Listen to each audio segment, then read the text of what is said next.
আচ্ছা, প্রথমে আমরা এরকম একটা ইলিপস নিব এবং এটার ফিল কালার হবে ব্ল্যাক। এই যে ব্ল্যাক কালার দিয়ে দিছি। এখন এখানে কন্ট্রোল সি এবং কন্ট্রোল এফ, কন্ট্রোল সি এবং হচ্ছে control F, control C control F দিয়ে দুইটা শেপ তৈরি করছি এখানে। Control C control F. এখন শিফট এবং অল্টার ধরে এটাকে সিম্পল একটু ছোট করে দেব। এখন এই দুইটাকে সিলেক্ট করে, অনেকগুলো হয়েছে কেন, এখন এই যে দুইটাকে সিলেক্ট করে শেপ বিল্ডার টুল দিয়ে অল্টার প্রেস করে মাইনাস ক্লিক করব। এখন মাঝখান থেকে কেটে গেছে। এখন এইটার সেন্টার নির্ধারণ করব আমরা রোলার এর মাধ্যমে। কিবোর্ড থেকে কন্ট্রোল আর, রোলার চলে আসছে। এখন জাস্ট টান দিয়ে এটা সেন্টার আবার সিলেক্ট করে সিলেকশন টুলের মাধ্যমে ক্লিক করে আবার সিলেকশন করব। এখন বাম দিক থেকে আবার সেন্টার, এই যে। এখন আমরা দেখি আসলে এটার সেন্টার আসলে হয়েছে কিনা, আমরা দেখি আসলে সেন্টার হয়েছে কিনা। হ্যাঁ, এখন আমরা যে কাজটা করব সেটা হলো এই যে এখান থেকে রাউন্ডেড রেক্টেঙ্গেল টুল এটা নিব। এখানে দেখেন 1 2 3 4 যে কয়টা আছে, আমরা প্রথমে এই যে এরকম একটা রেক্টেঙ্গেল নিব, এই যে এরকম, যেটার কর্নার গুলা কিনা রাউন্ড হবে, এই যে এরকম। ঠিক আছে, এখন এটা সিলেক্ট করে এখান থেকে এই যে রোটেট নামক টুলস আছে একটা, এই রোটেট টুলস এর মাধ্যমে আমরা কোন সেন্টারে ক্লিক করব, এই যে এই সেন্টারে। যখন ইন্টারসেক্ট লেখা চলে আসবে, ইন্টারসেক্ট লেখা যখন চলে আসবে তখন আমরা এই সেন্টারে একটা জাস্ট ক্লিক করব। ঠিক আছে, এখন সম্ভবত 45 ডিগ্রিতে কপি হবে, আমি একটু প্রিভিউ করে দেখি। হ্যাঁ, 45 ডিগ্রিতে জাস্ট কপি। এখন জাস্ট কন্ট্রোল ডি, আবার কন্ট্রোল ডি, আবার কন্ট্রোল ডি, এভাবে হচ্ছে এরকম ভাবে আমরা করে ফেলবো। ঠিক আছে, এই যেরকম। এখন এইটুকুর কাজ শেষ। এখন এইটুকু সিলেক্ট করে আমরা এখান থেকে এই যে পাথফাইন্ডার নামক যে অপশনটা আছে উইন্ডো, এই যে এই যে পাথফাইন্ডার আমরা এখান থেকে আনতে পারি, অথবা যদি এখানে না থাকে আমরা উইন্ডো থেকে এখান থেকে পাথফাইন্ডার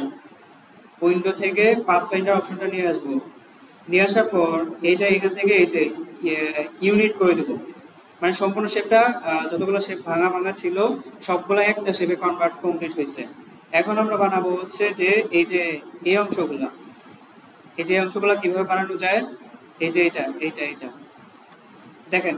প্রথমে আমরা এখান থেকে পেন টুল নেব, পেন টুল নিয়ে প্রথমে একটা ক্লিক করব সিম্পল, এই যে ক্লিক করে একটু মাঝখানে, এটা সমান না এটার উপরে হবে, সমান না হয়ে এটার উপরে হবে। ঠিক আছে, জাস্ট উপরের দিকে টান দিব, নিচের দিকে বাঁকা হবে যেরকম,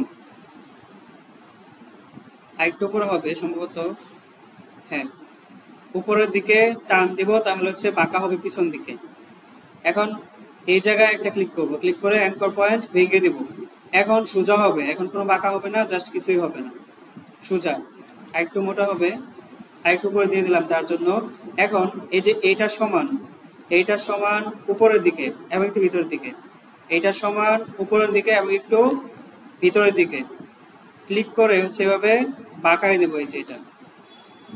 ঠিক আছে, তারপর এখানে ক্লিক, এবং আমরা যে জায়গা থেকে শুরু করেছিলাম এই জায়গাতে হালকা একটু এভাবে বাঁকায় দিব। এখন এই শেপটা আমাদের হচ্ছে একটু এই ধরনের, হ্যাঁ প্রায় হয়েছে, সুন্দর হয়েছে। এখন কি করব, এখন এই শেপটাকে নিয়ে আসবো হচ্ছে এইটার উপরে নিয়ে আসার আগে আমরা কন্ট্রোল 2 দিয়ে এইটাকে লক করে দিব, কন্ট্রোল 2। এখন যেটা করব, প্রথমে এই শেপটা থাকবে এখানে, এই শেপটা থাকা অবস্থায় একটু বড় করি, শিফট অল্টার ধরে সিম্পল হালকা বড় করব, আর একটু বড় হবে এটা। হ্যাঁ, এখন এটা থাকবে, দেখেন এই যে এটা একদম মাঝখানে না, আমরাও সেম ভাবে একদম মাঝখানে রাখার চেষ্টা করব, একটু ভিতরের দিকে। আচ্ছা, এখন আমরা যাব আবারও এই যে রোটেট টুলে যাব। রোটেট টুলে ক্লিক করে এই যে এবার আমরা ক্লিক করব হচ্ছে এই অ্যাঙ্কর পয়েন্টে। ওই সময় আমরা ক্লিক করছিলাম কিন্তু এই সার্কেলটার মাঝখানে, এখন ক্লিক করব এই যে এই পয়েন্টে, এই যে এই অ্যাঙ্কর লেখা যখন আসবে, এখন এখান থেকে আমি কয় ডিগ্রিতে কপি করব? ওই সময় দিয়েছিলাম হচ্ছে 45, এবার দিব -45। এখন জাস্ট কপি, এই দেখেন দুইটা হয়েছে তাই না? এখন কন্ট্রোল ডি, এই দেখেন এটার মতো একদম সিমিলার হয়ে গেছে তাই না? এইটুকু কি বুঝতে পারছেন? আচ্ছা এখন কি করবেন? এখন হ্যালো, আচ্ছা এখন কি করবেন? এখন আমাদের এই যে ব্লু যে শেপটা, এইটা থাকবে সবার উপরে, তো সবার উপরে আছে। এখন আমরা এখান থেকে আইড্রপার দিয়ে কালার দেই, কিন্তু এটা উপরে নাই, এটা আছে একদম সবার নিচে। এখন এই শেপটাকে কিভাবে আমরা সবার উপরে নিয়ে আসতে পারি? এই জন্য আমাদের সিলেকশন টুলে ক্লিক করতে হবে। সিলেকশন টুলে ক্লিক করে right button, arrange, bring to front, এইটা। এখন কালার দেওয়া যাক, তো দেখা যেত আইড্রপার দিয়ে কালার এখন সবার উপরে। আচ্ছা এখন এই শেপটা সিলেক্ট করে আইড্রপার রেড কালার, কিন্তু এটা তো উপরে নাই, এটা সবার নিচে চলে গেছে। কিবোর্ড থেকে আমরা যদি কন্ট্রোল ধরে থার্ড ব্র্যাকেট ক্লোজ ক্লিক করি, তাহলে এটা প্রথম শেপটার নিচেরটা, মানে ইমিডিয়েট নিচে বলে না, মানে ইমিডিয়েট জুনিয়র বা সিনিয়র এরকম একটা বিষয়। এখান থেকে একটা নিচে থাকবে, এটা থাকবে সবার উপরে, এটা তার নিচে, এবং তার নিচে হবে এটা। আমরা আইড্রপার দিয়ে কালার নিই, কন্ট্রোল থার্ড ব্র্যাকেট একটা, এখন একদম সিম্পল ভাবে মিলে গেছে। এখন আইড্রপারের মাধ্যমে এটা ব্ল্যাক কালারই আছে।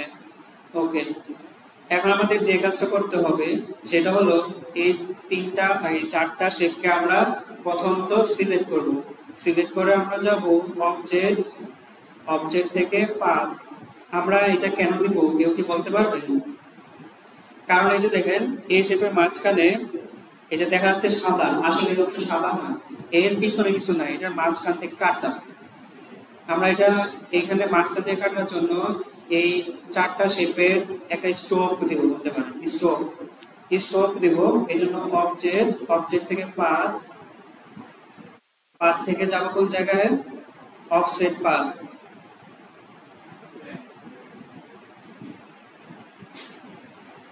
অবজেক্ট আবারও যাই, পাথ, অফসেট পাথ। হ্যাঁ, এখন আমরা এখানে কত সাইজ দিব? আমরা জাস্ট 5 দিব, ঠিক আছে? 5, হ্যাঁ 5 এনাফ। আপনি 6 দিতে পারেন, 6, ওকে, হ্যাঁ 6, ওকে। এখন ওকে বাটন প্রেস করার সাথে সাথে আমরা কোন জায়গায় ক্লিক করব না।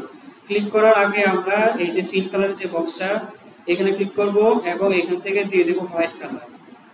ওকে, এখন এই হোয়াইট কালার অংশে সাদা হয়েছে না? আচ্ছা, এই হোয়াইট কালার অংশে সাদা হয়ে গেছে। এখন আমরা কি করব? এখন এই সবগুলোকে সিলেক্ট করে অবজেক্ট থেকে কি করব? এক্সপান্ড। অবজেক্ট থেকে এক্সপান্ড। তার আগে আমরা একটা কাজ করে নিব, এই নিচে আমাদের একটা রাউন্ড সার্কেল আছে না, এই সার্কেলটাকে আমরা আগে কিন্তু লক করে রেখেছিলাম।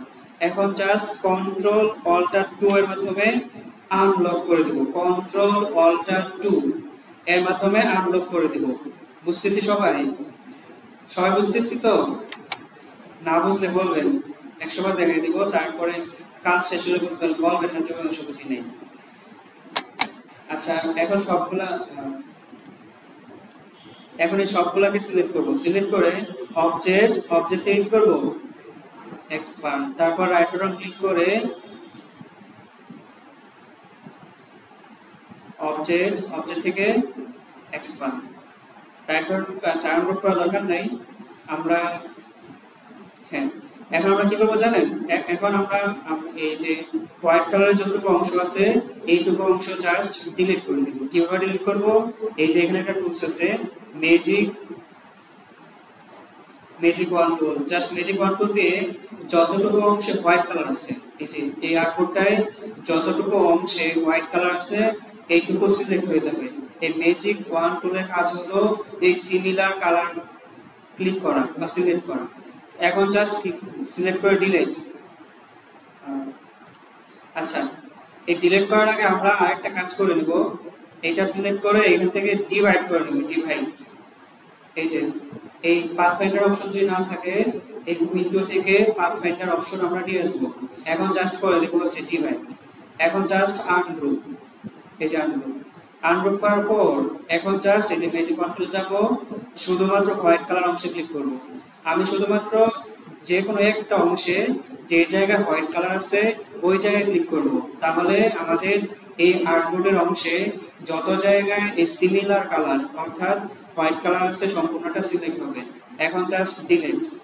এই দেখেন আমাদের লোগোটা এই যে এইটুকু পর্যন্ত কমপ্লিট। এখন আমি যেটা বলতে চাইছিলাম, এই দেখেন এইটার মাঝখানে কিন্তু কি ফাঁকা, এটার মাঝখানে যদিও দেখা যাচ্ছিল হোয়াইট কালার, কিন্তু এটার মাঝখানে থাকবে হচ্ছে ফাঁকা। কেন ফাঁকা থাকবে? কারণ আমরা যে আর্ট বোর্ডটা নিয়েছি এটার হোয়াইট কালার এবং এটার উপর এটা দিয়েছি, এজন্য ব্যাকগ্রাউন্ড হোয়াইট থাকা অবস্থায় এটার ফিল কালার বা স্ট্রোক কালার হোয়াইট দেখা যাচ্ছে, আসলে এটা হোয়াইট হবে না। এখন আমাদের এটা সিলেক্ট করে কন্ট্রোল জি দিয়ে গ্রুপ করে ফেলি। গ্রুপ করে এখন আমাদের লিখতে হবে। এখন লেখার সময় আমরা এখান থেকে টাইপ টুলের মাধ্যমে সুন্দরভাবে লিখতে পারি। এই যে টাইপ টুল, এখন এটাকে সিলেক্ট করে দেই, সিলেক্ট করে বড় করে দেই। এখানে লিখবো হচ্ছে প্রিন্টার, সব বড় হাতে প্রিন্টার লিখে দিলাম। এখন এই প্রিন্টার এটা কোন ফন্টে হবে আমরা একটু ফন্ট দিলানোর চেষ্টা করব প্রথম।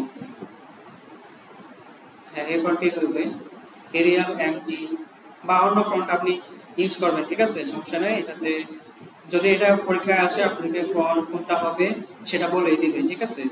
এখন এইটার এই যে আয়ের এই জায়গায় দেখেন একটা মানে স্কোয়ার টাইপের এই ধরনের আইকন আছে। এটা কিভাবে বানাবেন?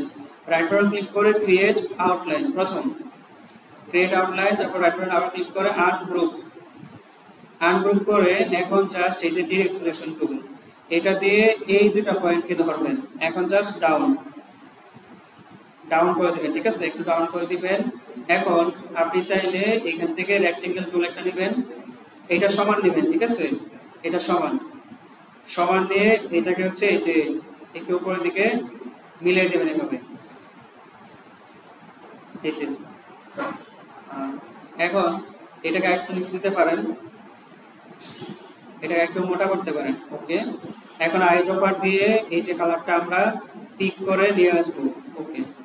এখন এখানে সার্ভিস নামে একটা লেখা আছে, এই সার্ভিস লেখার বাম দিকে চারটা শেপ আছে। এই চারটা শেপ আমরা কিভাবে বানাতে পারি? প্রথমে জাস্ট এখান থেকে রেক্টেঙ্গেল টুল নেব, একটা রেক্টেঙ্গেল টুল নিয়ে এভাবে হচ্ছে চ্যাপটা করে ড্র্যাগ করে দেব, ঠিক আছে। এখন এটাকে ডিরেক্ট সিলেকশন টুলের মাধ্যমে এই প্রথম দুইটা পয়েন্ট ধরবো, ধরে রাইট এরো প্রেস করব, শিফট ধরে রাইট এরো প্রেস করলে দ্রুত মুভ হবে, আর যে শুধু রাইট এরো প্রেস করেন স্লোলি মুভ হবে। আমরা শিফট ধরে রাইট এরো প্রেস করব কয়েকবার। এখন এখান থেকে জাস্ট এটা আরেকটু চ্যাপটা হবে, হ্যাঁ এখন ঠিক আছে। এখন অল্টার প্রেস করে জাস্ট এখানে দিয়ে দেবো, এই যে সমান। এখন জাস্ট কন্ট্রোল ডি দুইবার হবে কন্ট্রোল ডি, তারপর আইড্রপার দিয়ে আমরা সেম ভাবে কালার পিক করে দেব এখান থেকে, দুইটা কালার।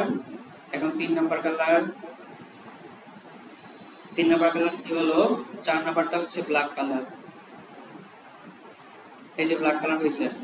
এখন এই যে সার্ভিস লেখা আছে, এই শেপগুলো একটু বাম দিকে চাপানো হবে এবং আরেকটু চ্যাপটা হবে, ওকে। এখন সার্ভিস লেখাটা আমরা কিভাবে লিখবো? সেম ভাবে টাইপ টুল থেকে আমরা সার্ভিস লিখবো, সার্ভিস, ঠিক আছে। এই সার্ভিস লিখে দিলাম।